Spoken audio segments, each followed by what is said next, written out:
unakuwa makwazo kwa wenzako. Uwe na kiasi.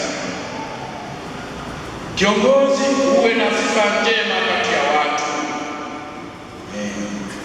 Pia ushike mafundisho ya kanisa na kuyaishi. Uwe mtetezi wa mafundisho ya kanisa, usiwe mpotoshaji kupeleka mafundisho mengine.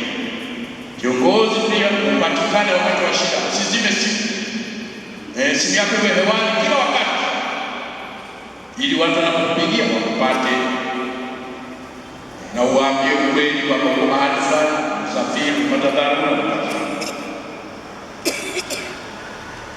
Kiongozi, uwe na moyo mpana, uwe mbunifu, kwamba katika miaka hii mitatu wanajumuia, wanakanda, wanaparakia watanikumbuka kana mawazo haya.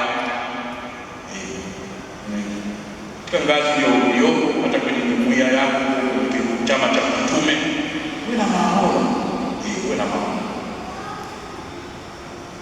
Hizo ndio tabia baadhi ya kiongozi ambaye unaweza kuwa bora na kuwasaidia wengine.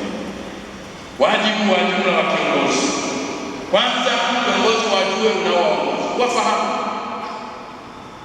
wafahamu, na ujenge tabia pia ya kuwatembelea na kubichi wale unaowaongoza.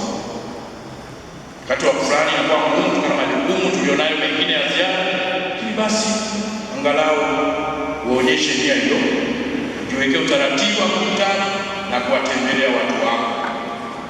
Ni wajibu huu. Wajibu mwingine wa kiongozi kuchochea mahusiano mema kati ya watu na waongozi. Usichochee mgawanyiko na magomvi.